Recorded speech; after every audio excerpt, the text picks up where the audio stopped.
Okay, change the camera. But now we know the basics of like program structure, variables, structs, memory structure. But now we want to write a program that actually does something interesting. I mean, some of the examples I've used some of these operators before because it's sort of hard not to. If you want to implement actual like programming logic, you need operators to do this. Like if you want to say, I want to do this, if this equals this, then you need to have the equality operator, which is here, or the not equal, or the greater than equal, greater than, less than. So there are really like 6 different categories that these operators fall into. And these are purely symbols that actually do things based off of data, like variables, right? And so we have basic arithmetic operators, which I'm sure like everyone should be really familiar with. They're the basics of like addition, subtraction, division, multiplication, the modulo. So how many, or like what's the result after you subtract all of some certain number, like multiples of some certain number from a value. The increment and the decrement, and so these just +1 or -1. So they step a variable's up, a variable's value up 1. And that's sort of, as I was talking about data types, these arithmetic operators are not applicable to everything. So you can't increment a float. You can't say 1.1 plus plus. It doesn't work, right? We then have relational operators, and so these relational operators are there to really help us implement a lot of logic from comparing things, saying like, hey, is this greater than this? Is this less than this? Is this not equal to this, or is this equal? And so the basic ones we have here are we have equals equals, and so this is the compare to things to say, are these the same? This is not to be confused with just a singles equals, which sets a variable equal to a value. The exclamation mark in C is generally the inverse. So this is what it's saying the inverse equals, so is it not equal to? So, and then we have the greater than, the less than, and these obviously you just need to make sure which variable is on which side, and these are the same as you'd have in like standard mathematics. And then we have the less than, greater than, and equals to. So the less than equals to, greater than is equal to, and so this means it includes the like certain values. You can say, hey, is I less than or equal to 2? And so this would also include 2, not just numbers less than 2. So I think that should be quite self-explanatory. And so then we come down, we have some sort of the next 2, and these ones get confused fairly often. So we have the logical operators, and the logical operators are meaning when we want to implement logic statements, and, or, XOR, as you hopefully should know from previous or some sort of like introduction to sort of computer science, logic stuff. This is what we use for when we want to say, like, create logic expressions that say, hey, is this and this like 1? Like, this double ampersand says, if blah, blah, blah, and blah, blah, blah. So we'd say, like, if foo and bar would be if foo ampersand ampersand bar. Then we have the or and the not. So this is the inverse. So this is taking the opposite of the value. And then we have the bitwise operators. And so these shouldn't be confused with these logical operators. The single ampersand means on a bitwise level. So if you want to compare the first bit of a byte with 1, if you want to check that this bit is set, you could say if, and you have the variable, and then you have 1. And so if you compare each bit of the 2 variables and return your value, right? So you then have the OR, same thing, bitwise, the XOR, the inverse, the bit shift, and obviously bit shifting. And so what bit shifting does is you can imagine you'd have the binary value 1, and if you bit shift it left, like if you use this left arrow 1, it will take the entire byte's value and shift it 1 to the left, so therefore creating 2. So if you have 1, like if you have a binary 1, you shift to the left, the first bit gets moved up 1 place, so it becomes 2, right? Same thing with the shift down, it's in the opposite direction. Then we have the assignment operators, and so these are pretty straightforward, right? They're sort of all based around this equals, meaning, hey, set this variable equal to this value, right? And so all of these can be expanded, like these ones here can be expanded to be, like foo equals 2, and then for instance the plus equals is the same as foo equals foo plus and some value. But just to make like it all quicker and easier to write, these assignment operators just perform this operation on the variable that's being assigned to, plus some operator, like to some number, right? And then we have the miscellaneous operators, and so these are really when we get into pointers applicable, but we've used size of quite a bit so far, and this is used to return the byte size of some data type in memory. So we'll look at some examples, right? So we're talking about, for instance, the this equals. So this is not to be confused with the equalities operator. All this does is it sets foo equals to some value. So in this instance, we're setting the in binary, so 0b, this means that we're setting the binary value of 1 into foo. Now we want to use the shift operator, but they also exist the shift equals, and so this is the same as these operators, which is pretty much saying I want you to so foo equals foo shifted by 1, and this is the shorthand to just make the whole thing quicker, right? And so what we're doing here is we're shifting this value 1 bit to the right, so it would end up with 0, 1, 0, meaning 2, right? Here, as we can see.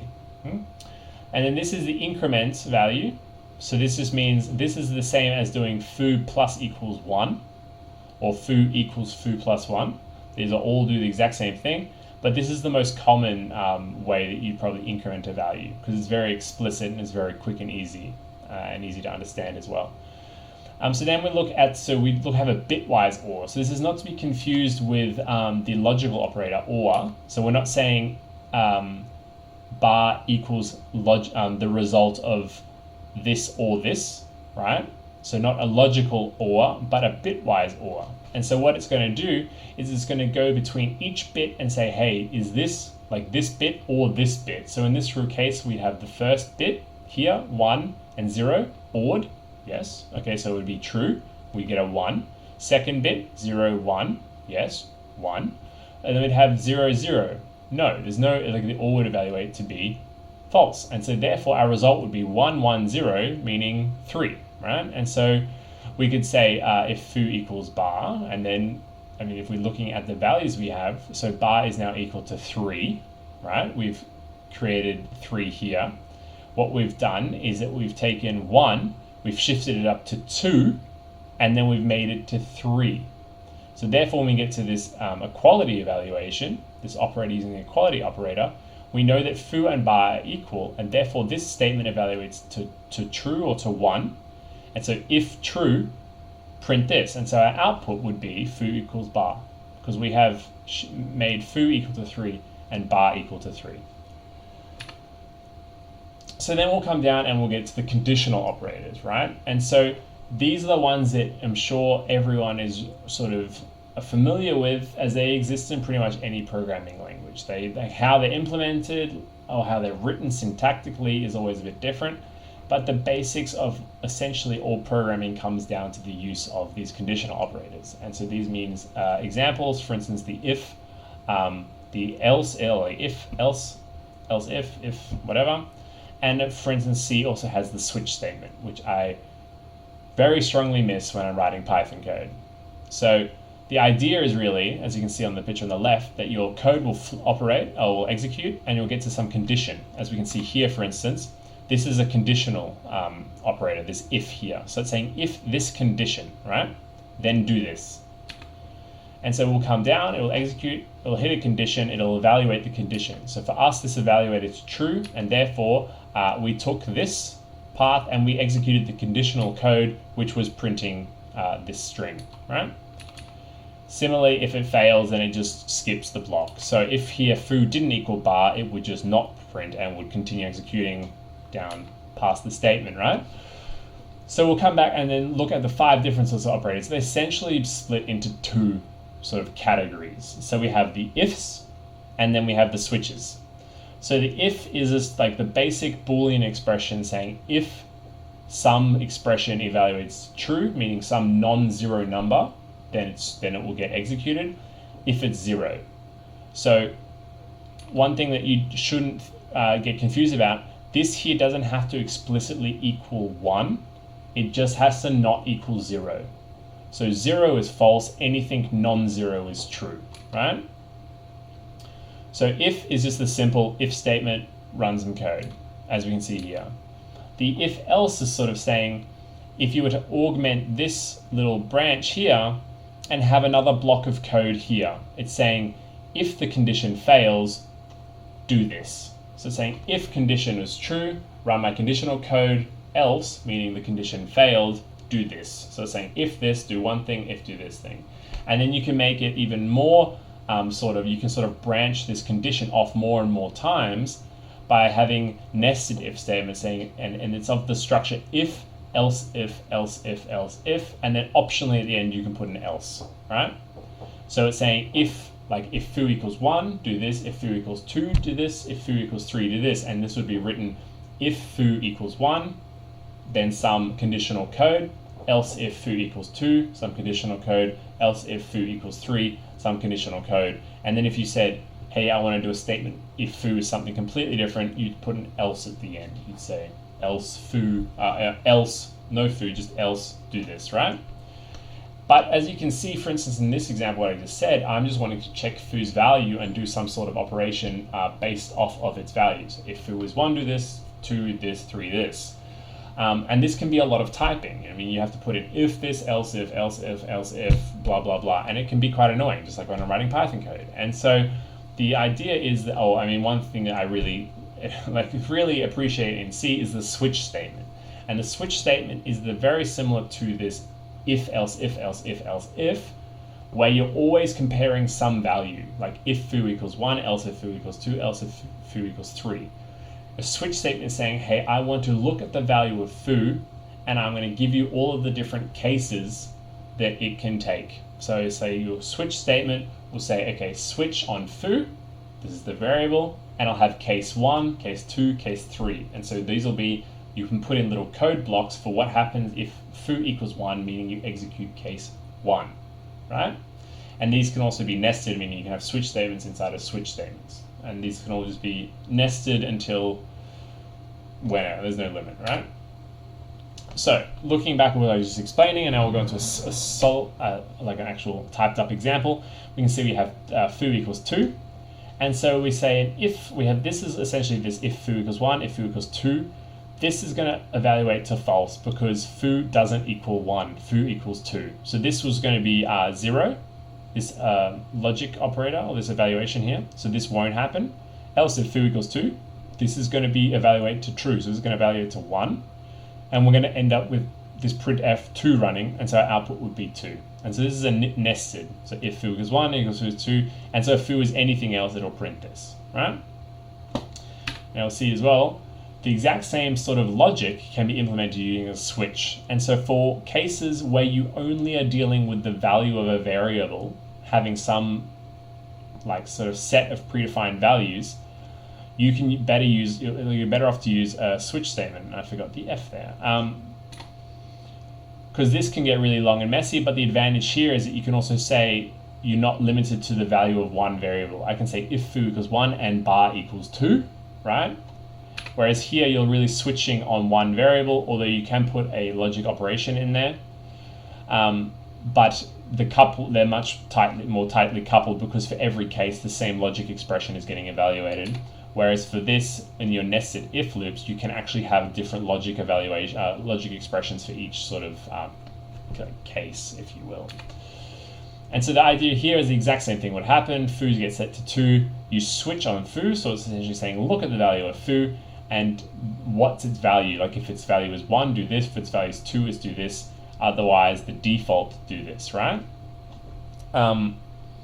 So it should be noted, as you might have noticed here, that there's these breaks.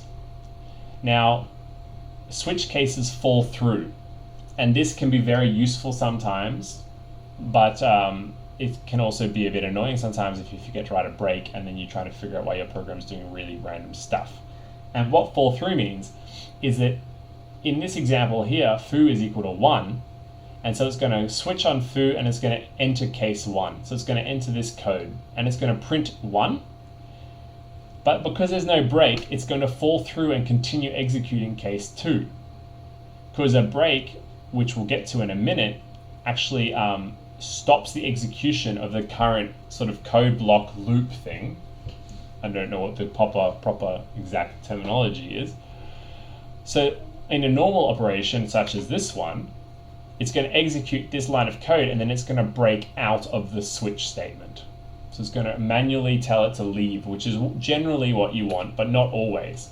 But in this example here, foo is going to run case 1, it's going to print 1, and then it's going to fall through and print 2, because we forgot to put in the break, or maybe we didn't want it. And so we're going to get the output 1 and 2. And so, as I mentioned also here, and I think I briefly mentioned it before, the default is similar to the else. It's the default behavior. Most of the time it's empty, but this is always application dependent. But it does exist, and it's very useful for catching, for instance, if foo was only ever meant to have the value 1 or 2, in here you could do error handling. In case foo has a value of 3, you can print out, hey, error, foo is 3, which should never happen or something, right? So now we're going to get into loops.